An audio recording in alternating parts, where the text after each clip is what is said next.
First and foremost, I love this show. It is so much fun. And it's so great because it's just a whole nother different dynamic to something I already loved. So this is perfect. Now, Nico, my first question is for you. Your character is the guardian of these two girls, and they're going through an extreme pandemic themselves. Can you talk to me about maybe something that parents are going through now and how you think you're able to reach or relate to your character on that level? Yeah, it's really disconnecting. People have forgotten how to be with each other. They're afraid of each other. It's like everyone's contagious. You don't want to get that contagion. Let's talk about Huck for a second. Now, she's pretty badass. She's tough as nails and pretty badass. Where does she get her inner strength from?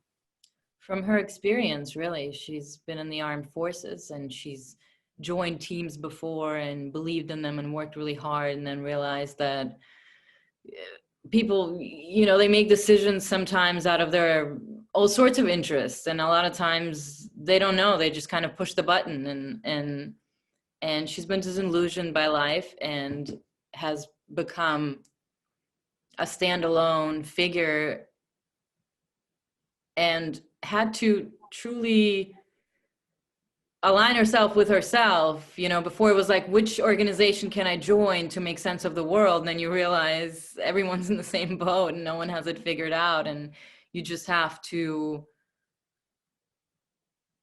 be, I don't know, to be real, to look at what's going on in front of you and just see what it does to you, and then respond honestly.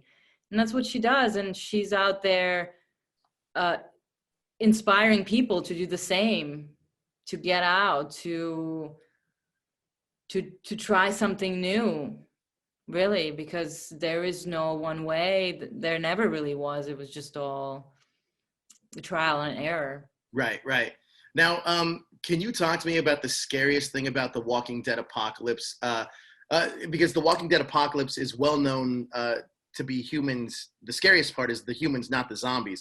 Why hasn't she lost hope in humanity as a whole yet?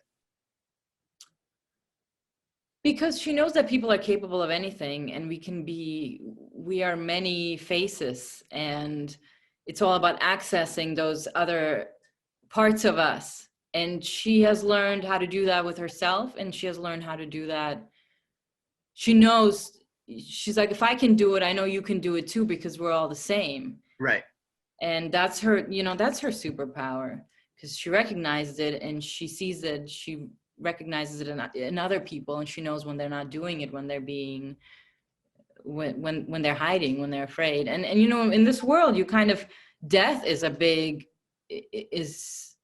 theme. And I've thought recently, wow, I'm not afraid of death. I never was. And then I realized I just haven't spent time with it. I haven't thought about it. And I realized how actually, wow, like, where do we go? And this is the scariest thing, like our body's decaying. And you see that every zombie is kind of a mirror image of that and that state. And it's just, it's I don't know what it is. I'm seeking the answer myself. One of the characters that Huck takes almost a mentorship on with is Hope. Can you talk to me about the relationship between Huck and Hope? Hope has been deeply traumatized like Huck was, and they've both assumed like automatically destructive patterns and self-sabotage, and the problem is time's really running out, and everyone has a gift, and it's Huck's responsibility to turn her around before it's too late, because she can contribute to our well-being, all of our well-being, all of our future. And if she doesn't, she's not only sabotaging herself, she's sabotaging what's left of the world. And that's just the most frustrating thing ever, because the power lies within us and we're holding it back. We're holding back that energy of life. How did your character end up in the circumstances of being where they are on this show?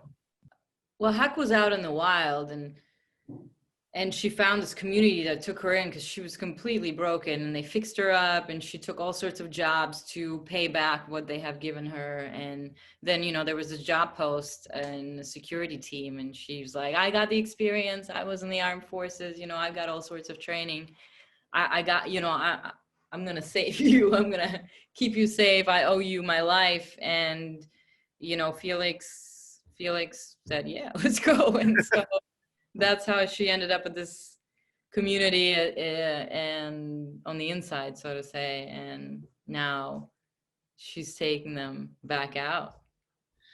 What is, in your opinion, what's the relationship between Huck and Felix? They spend, and you get to see it really a lot in episode 2. But can you talk to me about their relationship and how they feel about each other and care for each other?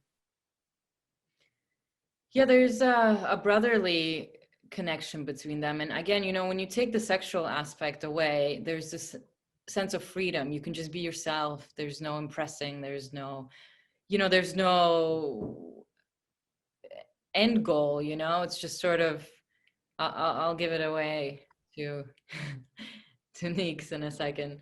So there's just a lot of freedom just to be who you are, which is very special between the two. And, you know, the sky's the limit. Nico, another question I have for you. Hopefully it doesn't crap out this time. I asked earlier, how did your characters end up in the circumstances they are to start us off on the show? I feel like if I ask you directly that question, there is a bit of a spoiler there, at which I don't want to reveal yet. Can you talk to me though about Felix's life though before everything happened 10 years ago? Troubled. Felix grew up in a pretty religious house, in a Catholic Italian household, and trying to find himself, right? I think that's what we all do when we're growing up. We try to find who we are, who we love, what it means to be alive. And sometimes some of those things are not accepted by the ones that are closest to you, right? And to try to understand yourself, to look in the mirror and be like, this is who I am and this is who I love, even though society is telling me that that's not okay, builds a lot of character. That is like a deeply spiritual relationship with yourself and with the universe, and it shaped a lot of who Felix is. We see Felix towards the beginning of the show, he locks up Hope. Can you talk to me about the relationship he has with the two girls, and kind of the way that he views them, almost as somewhat of a father figure, even a big brother type? Yeah, I mean, if that's not a metaphor, locking up Hope, I don't know what is, right? No, Felix is a brother. He's been part of this family for a long time, right? This is not like a new relationship. Hope, Iris, and Leo, and Huck, for that matter, are the only family that Felix knows, really, and will. But the girls, you know,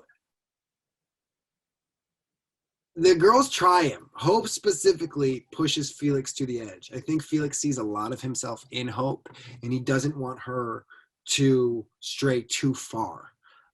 So he knows how to like fuck with them in the right ways, but like also keep them in line, just like a brother does. You know, like you can say shit to family members and to siblings that you can't say or do to anyone else. It's just like how families operate, you know?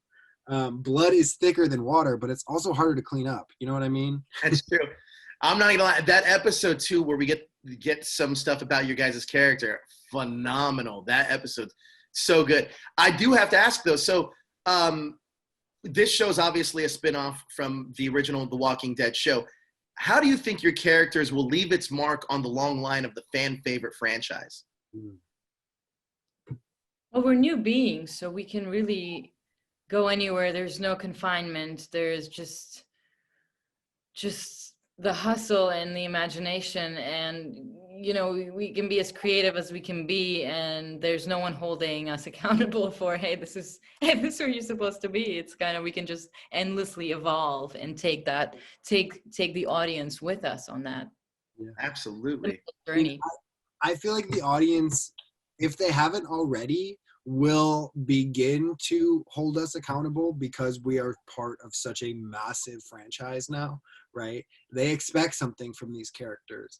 But I think what we get out of this new series is, like Annette was saying, a reimagination. And fans will appreciate it. I think there's a time to breathe in this series that maybe there wasn't in the first two. I agree. Now, there's a new character at play here, and I'm so fascinated by Julia Ormond playing Elizabeth. What do your characters think of Elizabeth and the Civic Republic? I mean, is she God? You know, it's sort of that kind of Hitler kind of area, you know, the god of science, and that's all we have left after all this deconstruction that has happened, and yeah, that's what we're going to explore. We're really sort of in a way exploring God in this season. Now, out of curiosity, and I have to ask, in your own opinions, which Walking Dead character would you guys like to cross over with? Like, are we saying crossing over as in like die with, holding hands? No. Yeah, right. That would be Annette. That would be Huck. I want to cross over holding your hand in a loving embrace. Okay, I'll hold you to it. But out of the characters on the show, who would you guys want to see pop up in your show? Well, I want to go over wherever Rick is and start an army and fucking take over the world. That's my plan. I want to hang out with Princess. Man, I love Silly, and I want to take Felix with me because he's my true Silly, and then we could just all be real silly. That would be something. So how do you guys... Sorry, I'm so sorry, Joseph. We are going to connect with you later, but I do have to wrap this interview. No problem. Sorry, Joseph, I'm sorry I took so All good. Hey, you guys were brilliant. Thank you guys so much for your time. Thank you so much. Up to you. Bye. All good. Thanks, guys. Thank you.